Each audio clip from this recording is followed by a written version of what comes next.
اصلی کہانی ہے جو بیچ میں ہم سب کو جو اصل میں ڈر لگتا ہے نا، جب ہمارا سگا باپ مر جاتا ہے اور اس کو قبر میں اتار رہے ہوتے ہیں، تب ہمیں پتہ چلتا ہے کہ بھائی میری باری بھی آ گئی۔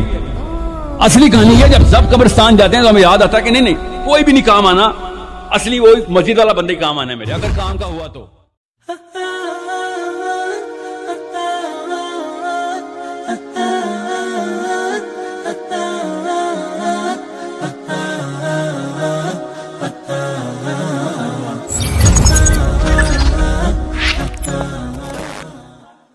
جوان جتنا زیادہ تپا ہوا ہے نا اس وقت فحاشی پہ، مجھے پتا ہے بے شک آپ سب کے موبائل اس وقت دیکھنے کے قابل نہیں ہیں، مگر گناہ کو گناہ سمجھ کے چھپا کے کرتے ہیں، اپنی بہن بیٹیوں کے سامنے نہیں رکھتے کرتے۔ آپ کو پتا ہے گناہ آئیڈینٹی کی جو بنا ہے وہ پڑی ہوئی ہے، اس کی سٹرکچر کوئی بنا نہیں رہا۔ نوکریوں میں 2 نمبری کر رہے ہوتے ہیں مگر دل میں برا جان رہے ہوتے ہیں کہ یار صدقہ کر دوں گا، زکات کر دوں گا۔ ہر ایک کو پتا ضرور ہے کہ یہ کیا معاملہ چل رہا ہے۔ پھر چھوٹے موٹے وہ جو گرین ٹیکے والے مولوی صاحب ہیں وہ بھی سن لیتے ہیں ہم کہ نماز پڑھ لیا کرو بس۔ گرین ٹی کا مطلب پتا نا، ان کو بریلویوں کو نہیں کہا گرین ٹی۔ گرین ٹی کا وہ ہوتا ہے جو ہر چیز ٹھیک کر دیتا ہے، شوگر کوٹڈ اسلام۔ وہ یوٹیوب پہ بہت ہیں، باہر امریکہ میں تو سب کے سبھی تقریباً گرین ٹی کے والے کہ سب کچھ ٹھیک ہے، کوئی غلط۔ نماز پڑھی تھی، فجر پڑھی تھی، سبحان اللہ سبحان اللہ، یہاں سے اٹھ کے یہاں پہ بتا ماشاء اللہ ماشاء اللہ، آئے نا بیٹھے، جیسے احسان کیا ہم نے صبح فجر پڑھ کے۔ یہ وہ ہیں جو سفید جھنڈا لہرا کے پوری امت مسلمہ کو کنفیوز کرنے والے کلرکس۔ خدا کی قسم نواز شریف عمران خان کا قصور نہیں ہے، خدا کی قسم نہیں ہے نا قصور اس کا ہوتا ہے جس کے پاس اصلی کتاب ہوتی ہے۔ یہ سارا کا سارا قصور جو ہے نا ہماری مسجدوں سے آیا۔ جمعے کے خطبوں میں آئیڈینٹی کلیئر نہیں کی جا رہی ہے ہماری۔ میں آپ سب کو پتا ہے یار، دین سیکھنا ہوگا، میں اسد عمر کے پاس جاؤں گا پنڈی میں، آپ سب کو ہی پتا ہے یار، میری بات ہوئی تھی، انہوں نے پتا کہا ایک دفعہ وہ الحمد شریف والی سورت پہلے پڑھتے ہیں، سورہ فاتحہ کا نام ہی نہیں پتا ان کو، الحمد شریف۔ سورہ اخلاص کا نام کیا ہے؟ قل هو اللہ، سورہ قل هو اللہ، نہیں قل شریف، سورہ قل هو اللہ، سورہ الحمدللہ۔ یہ دین سکھائیں گے، مجھے ہی پتا ہے، میں دین سیکھنے ان کے پاس نہیں جاؤں گا، ہم سب کو پتا ہے اس بات کا۔ اس بارے میں نہ میں کنفیوز ہوں نہ آپ کنفیوز ہے کہ سر جس طرح ہم سلمان خان کو فلم دیکھنے کے لیے رکھتے ہیں، آپ کو سیاست کے لیے رکھا ہوا ہم نے، ہم سب کو پتا ہے اس بات کا۔ اصلی کہانی ہے جو بیچ میں ہم سب کو جو اصل میں ڈر لگتا ہے نا، جب ہمارا سگا باپ مر جاتا ہے اور اس کو قبر میں اتار رہے ہوتے ہیں، تب ہمیں پتا چلتا ہے کہ بھائی میری باری بھی آ گئی۔ اصلی کہانی ہے جب سب قبرستان جاتے ہیں تو ہمیں یاد آتا ہے کہ نہیں نہیں کوئی بھی نہیں کام آنا، اصلی وہ مسجد والا بندہ ہی کام آنا ہے میرے، اگر کام کا ہوا تو۔ ہم سب کو پتا ہے اس بات کا۔ میں اپنے ابھی فرد کی بات کر رہا ہوں، آپ کے محلے میں نا 2 یا 3 بدماش بندوقیں لے کے گھس جائیں، ہم سب کو پتہ چل جاتا ہے کہ شریف مومن سے کسی کے باپ کو بھی ڈر نہیں لگتا۔ یہ جو سفید ٹیکے والے گرین ٹیکے والے جو ہے نا، ان سے ان کے فالوور سے کسی بھی شر پسند کو ڈر نہیں لگے گا۔ ڈر اسی سے لگے گا کہ جس نے مسل بنایا ہوگا اسلام کا کہ تو میرے سامنے چوری کر کے تو دکھا، تو کوئی لڑکی پکڑ کر میرے سامنے تجھے پتہ چلے کہ مسلمان کے سامنے گناہ کرنے کا مطلب کیا ہوتا ہے۔ ہمارے کیا ہوتے ہیں ہمارے سامنے گناہ جیسے کوئی لڑکی کوئی ہوا کرا ہوگا، بس یہ ہے ہمارا ایمان۔ اور حدیث میں فٹ کی ہوگی کہ دل میں برا جاننے والا ہوں، حالانکہ ایسی خباثت ہے کہ وہ ویڈیو وائرل کرتے ہوئے خوش بھی ہو رہا ہوگا، 250 لائکس، یہ دل میں برا جان رہے ہیں آپ کہ ایک لڑکی گواہ ہوئی تھی آپ کے سامنے۔ تو ہم سب کو پتا ہے کہ کسی نے الٹا چکا گھما دیا، اور اللہ کی قسم مجھے تو پتا ہے وہ میرے اماں ابا نے نہیں گھمایا، آپ کے اماں ابا نے نہیں گھمایا، وہ مسجد سے گھمائے۔ ہم سب کو اس ڈیفینیشن کے اوپر آنا پڑے گا کہ میاں ایک منٹ رک جاؤ، گورا اتنا بڑا ٹیرر کیوں ہے؟ ایسا کیا کرتا ہے؟ گورے کا نشانہ بہت تیز ہوتا ہے، جب وہ بندوق پکڑتا ہے تو سجدہ کیوں کرتے ہیں سارے؟ ایسا کیا ہو رہتا ہے؟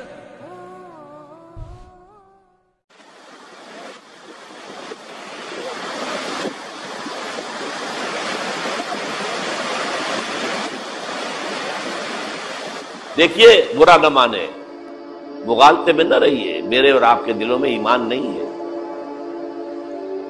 عقیدہ ہے۔ عقیدہ ہے والدین سے ملا ہے. یقین والا ایمان کہاں ہے؟ اپنے گریبان میں جھانکیے، اللہ آپ کو توفیق دے. کیا مجھے واقعی یقین ہے کہ مجھے مرنے کے بعد جی اٹھنا ہے؟ کیا مجھے یہ واقعی یقین ہے کہ اصل زندگی آخرت کی زندگی ہے؟ کیا مجھے واقعی یقین ہے کہ قرآن اللہ کا کلام ہے؟ ٹٹولیے اپنے دلوں کو. اگر یقین ہوتا کہ اللہ کا کلام ہے تو آپ اس کو سمجھنے کے لیے عربی بھی نہ سیکھ سکتے. انگریزی آپ پڑھیں، اور پڑھی آپ نے ایسی کہ انگریزوں کو پڑھا دیں. کیا نہیں کیا، پی ایچ ڈیز کر رہے ہیں، کون کون سے فنون نہیں سیکھے، ڈاکٹر. اتنی عربی نہیں سیکھی. تمہارا دعویٰ ہے کہ تمہارا یقین تھا میری کتاب پر، اللہ پوچھے گا تمہارا سلوک کیا تھا میری کتاب کے ساتھ. تم نے پڑھا اس کو، سمجھا اسے سمجھنے کے لیے عربی سیکھی؟ تو تم جھوٹ بول رہے. تمہارا کوئی ایمان نہیں تھا میری کتاب. ما آمن بالقرآن من استحل محارمہ، جنہوں نے سود کو اپنے پورے نظام کی جڑ بنیاد بنایا ہو، ان کا ایمان کوئی ہے اللہ پر؟ حضور فرماتے ہیں کہ جس شخص نے حرام کسی شے کو اپنے لیے حلال کر لیا اس کا کوئی ایمان نہیں. دوبارہ آج بھی کرنا ہے تو دوبارہ ایمان پیدا کرنا ہوگا. ایمان، عقیدہ نہیں، ایمان. صرف لپ سروس نہیں، اقرار باللسان نہیں، تصدیق بالقلب.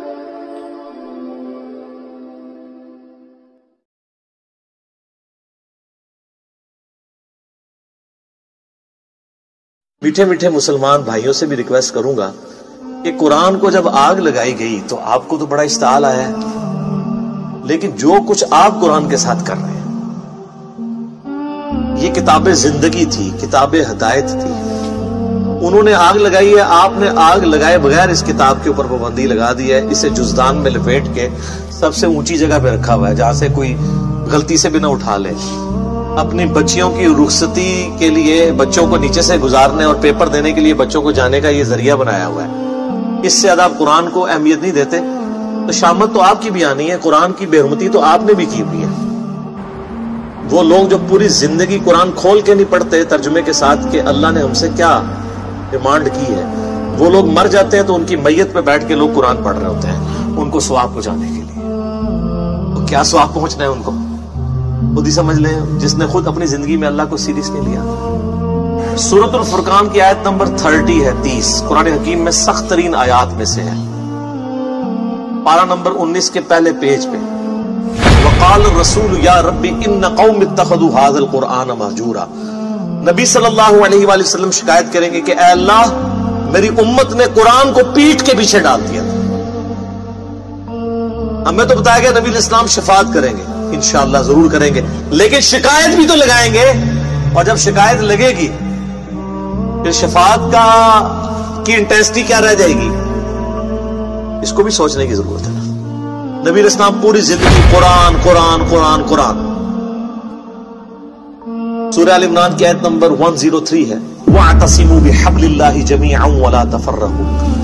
اللہ کی رسی یعنی قرآن، وہ غدیر خم کی حدیث ہے صحیح مسلم میں، انٹرنیشنل نمبر کے مطابق 6225 سے 6228 تک. اللہ کی رسی اس کتاب کو کہا گیا، مضبوطی سے پکڑ لو اور فرقہ واریت میں مت پڑھو. مطلب یہ ہے کہ بائنڈنگ فورس امت کے لیے فرقہ واریت سے نجات کے لیے قرآن ہے. تبھی کہا گیا نا کہ اللہ کی رسی کو پکڑو. بائنڈنگ فورس ہوگی تو پھر آپ علیحدہ نہیں ہوں گے نا. اور اس کو وائس ورثہ بھی کر لے کہ جو اللہ کی کتاب کو چھوڑے گا وہ لازمی فرقہ واریت میں پڑ جائے گا. اینڈ وائس ورثہ، فرقہ واریت کو ختم کرنے کے لیے کتاب اللہ کو پکڑنا ہے، اور اگر چھوڑیں گے تو فرقہ واریت آٹومیٹکلی ہو جائے گی. اسی طریقے سے صحیح مسلم میں 2005 نمبر حدیث ہے، اللہ کے محبوب صلی اللہ علیہ وآلہ وسلم جب بھی کوئی تقریر کوئی خطبہ دیتے، چاہے جمعے کا ہوتا عیدین کا ہوتا، آپ علیہ السلام ہر خطبے کا آغاز اس سے کرتے حمد و صلات کے بعد فَإِنَّ خَيْرَ الْحَدِيثِ كِتَابُ اللَّهِ. آگاہ ہو جاؤ کہ بہترین کلام، بے شک سب سے بہترین کلام اللہ کی کتاب ہے. وَخَيْرُ الْهَدِي هَدِيُّ مُحَمَّدٍ صلی اللہ علیہ وسلم، اور ہدایت یافتہ راستہ محمد صلی اللہ علیہ وآلہ وسلم کا ہے.